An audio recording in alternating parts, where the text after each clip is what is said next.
This is the Changan Lumin EV, and it reminds us very much of a 90s car. Here are 4 reasons why. Number 1, there's no infotainment screen. Just like a 90s car, you only have your intrusive thoughts with you when you drive. There are actually speakers, but how do you sync your phone to them? Well, you just turn your Bluetooth on, find the Lumin, and attach to it like a Bluetooth speaker. It starts playing your jams. I've been a fool to myself.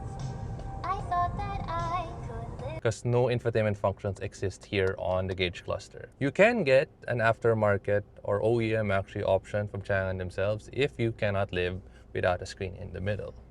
Number 2, it is a rotary ignition, so to start the car, one click, literal one click start. So can your 90s car do that? But yeah, to start the car, you have to turn the key, just like a 90s car, just like how your dad did it back then in the day. And it's actually pretty satisfying to do so in this age of EVs where you just sit in the car and it turns on by itself. Just that bit of mindfulness, like getting ready to drive mindset. Number 3, manual handbrake. So unlike, again, other EVs where you don't even get a handbrake button sometimes, this one has a manual one for your, again, peace of mind and mindfulness when you need to put your car in a full stop. And number 4, it has manual adjusting side mirrors. So does it mean the Lumin is like all low-tech aside from its EV powertrain? Well, actually no, and let's find out more in the rest of our review. Ash Mahina from Zigwheels, and here is the Changan Lumin EV. So outside the exterior, the main star of this thing is the design, of course. And actually, speaking of the 90s, this does have sort of a 90s design language, because back then, they like to make cars with like faces on them. So when you put this and this together, it does look like it has a little angry face combined. And that's not something you see on modern cars nowadays with their big grills or all the angular designs. This one, it does actually have a face. It never gets old, seeing the little angry eyes, the eyelids on both sides. You have an LED strip here, but the inside, the actual projectors are halogen. In the middle, you have a nice Lumin badge. There's no Changan badge here up front, and no other technology to speak of. There's no ADAS up there, no sensors, and definitely no camera. But then you don't really need it with a car this small, but let's find out later on. This is the foggy white colorway, by the way, and for us, it reminds us very much of Snoopy. All right, you'll really see that Snoopy Beagle look here in the side because of the two-tone colorway. And that extends to the covers of the 14-inch steely wheels. So it's two-tone with a aero cover because it's an EV. Your aforementioned manual side mirrors that do have side markers. And up front, one of the Lumin's main selling points, you do have a Type 2 charging port, which means you can charge it in most places like mall chargers and in your house, no problem. Though, one caveat is, as it says on the lid, it is AC only, so no fast charging for you. The normal time to charge is around 8 to 10 hours depending on your battery level, and that's okay if you leave it at home overnight, but you might have a harder time doing it like on the go. Again, like other small city cars, this is a 2-door, so you can tell your date you drive a 2-door, and it does have the fancy flush door handles here, which are getting outlawed, by the way. And surprisingly, 150 millimeters of ground clearance, which is healthy for a small car or even an actual full-size sedan. Okay, you got your angry-looking taillights, again, with the LED outline. And when you hit the turn signals, the eyelids are the ones that light up. Here in the back, you see the first hints of the Lumin's technology with 2 reverse sensors. And design-wise, the cute badge makes its way here, Changan, and another Lumin badge, which we think is unnecessary because it's not as cute as the one in the middle. Open the tailgate up, and you get a decent amount of space behind the rear seat. It's not the smallest. It's still small, but not the smallest in its 2-door city EV category. And it's easy to drop the seats for more space if you need some. Shoot. Will I fit there though? Well, let's go find that out. Overall, the design of the Changan Lumin is a win in our book, and I think in everyone else's book, because everyone we've shown the car to found it really cute. They like to take pictures of the car. They think the headlights are really eye-catching, and we think this design will age pretty well. It doesn't look derivative of any other car design out there, so 3-5 years down the line, I think the Lumin will still be a welcome sight in your garage or on the road. But how about for the interior? Let's find out. And now inside the Lumin, and as you can see, first of all, space is good for the driver at least. Headroom, fine. Horizontally, I'm okay. Knees, I can make it without slamming into the non-adjustable steering wheel. So this is fixed, and all your adjusting has to do with the seat. So move forward or recline, no height adjustment here. The steering wheel does have function buttons for your audio controls, but they do not work when you're paired with your Bluetooth alone. You do need the screen attachment, the optional one, or maybe you can find one on Shopee. I'm sure it exists, and that's the only way you get to use these buttons on the steering wheel. Otherwise, what you do get here is an airbag and an airbag here. So at least two airbags in this car. We'll do the rest of the safety later on. In the absence of your screen here, you do have a cubby hole where you can put your cell phone standing up like that or lying down. So you still have access to your Waze directions without having to put a phone mount. Though what we didn't like about this, on a hot day, it can get your phone a bit hot, especially if your car has no tint like this test unit right here. And yes, since there's no screen, there's no passkey. So you just look for Bluetooth here. I mean, just look for Lumin on your phone and you can sync. And that means, yeah, if you see a Lumin on the road, theoretically, you can steal their Bluetooth. Just look for it and you can prank them by playing something. The one screen in the car though is this 7-inch gauge cluster where you get rudimentary info like your trip meter, your battery, your average electricity consumption. Material wise, it is hard touch everywhere aside from the fabric seats, and there are an interesting amount of teal or blue green accents on the dash, steering wheel, center console, on the seats themselves. So it doesn't color match with the outside of the car. And I think this is the one thing I would like to change design wise, the color of these accents. I'm actually okay if they just made them black or gray, just like the other elements in here. Build quality wise though, so far no annoying squeaks or rattles except this door handle. Just feels like it gotten a bit loose over time because being a two-door, this door is big and heavier than a normal car door. So this little piece of plastic does have to do more work in shutting the door for you. But overall, the cabin doesn't feel too cheap despite the price of the car. And again, size-wise, it is adequate for me. You get underneath your dash, you get your manual AC controls and a 12-volt charger here. There is a USB-A port, but it's here behind the center console. It's not located up front. There is a blank button here. We're not sure what can go in there. And a really small cubby hole for cards and no glove box to speak of. So while the doors do have cup holders, there's one here in the middle and a little divot under your emergency brake where you can put really small items. But otherwise, space might be a bit limited for storage here in the front end. And some more about the center console. You do have a rotary shifter with neutral, drive, and reverse. So to put it in park, that's where the handbrake comes in. There's no P setting. You have an E and S button for Eco and Sport.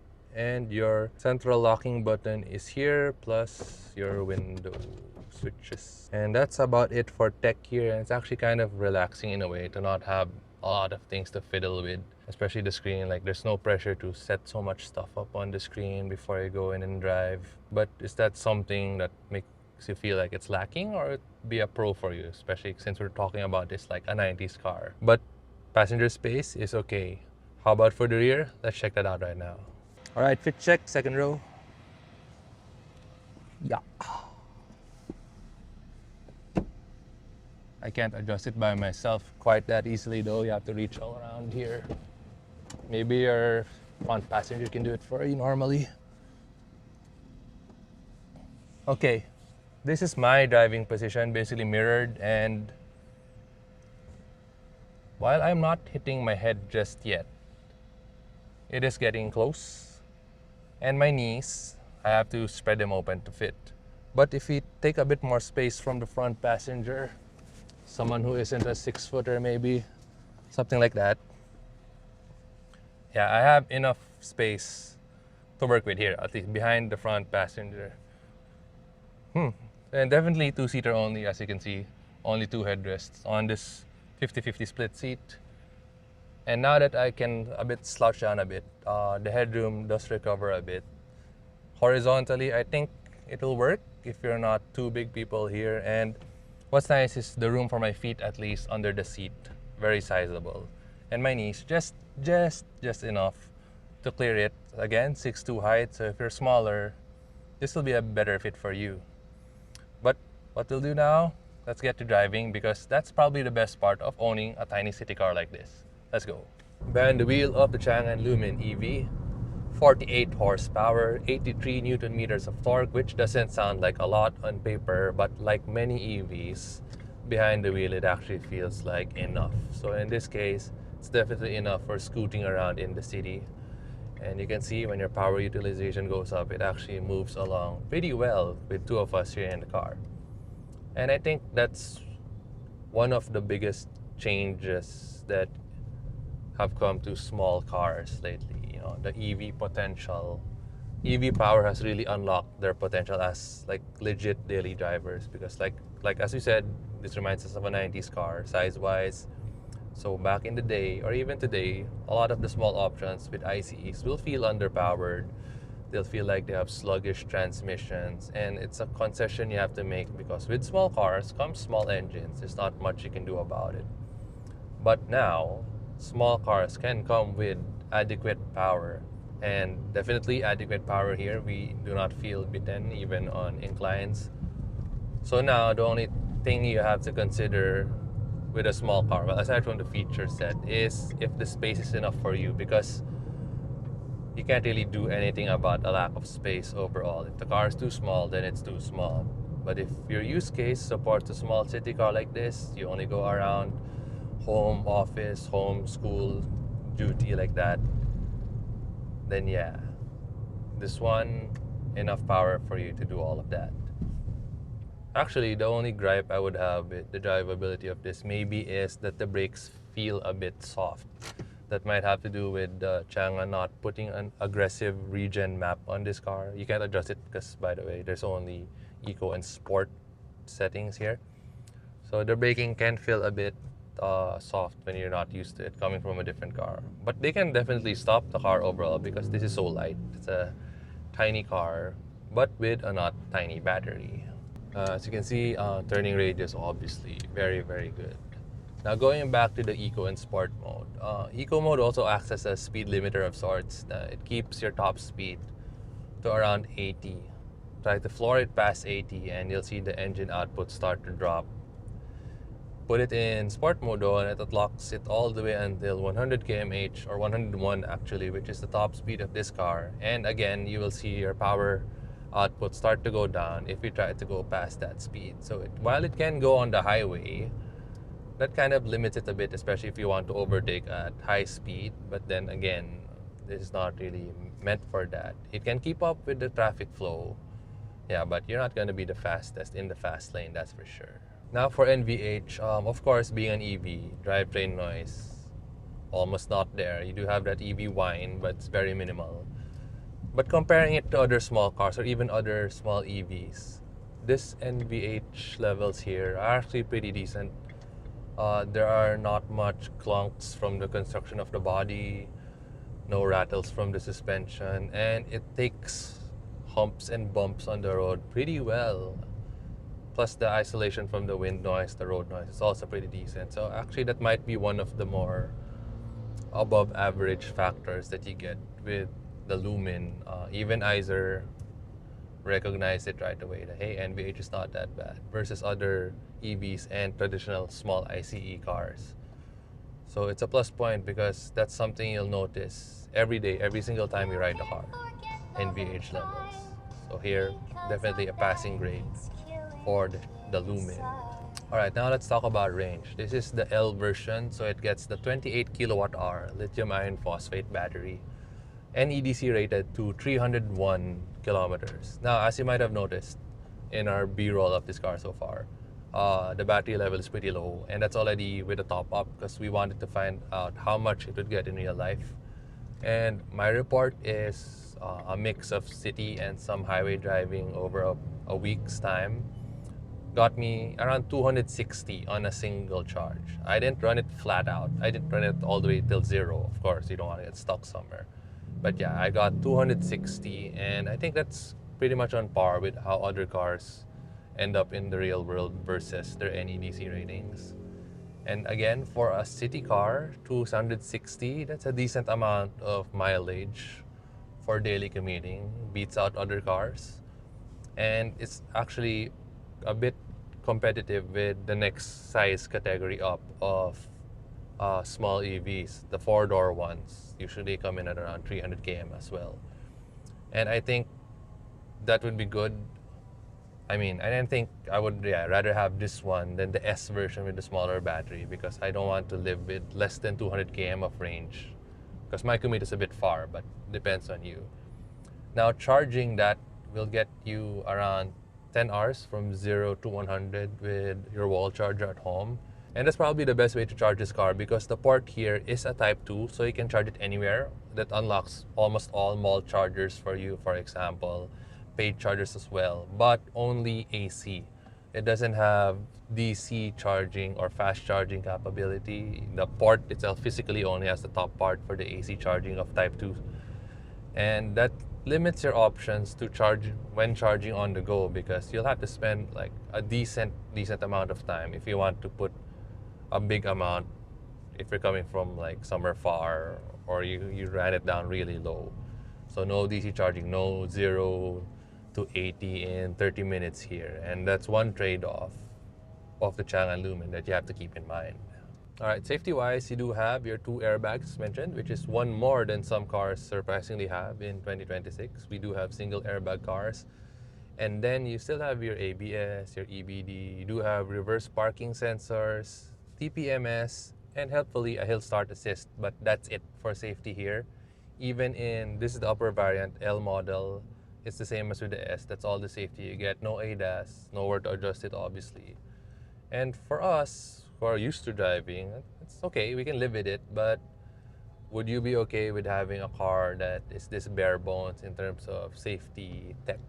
It does all the stuff that will keep you alive, seat belts, airbags, but nothing to make your drive more convenient.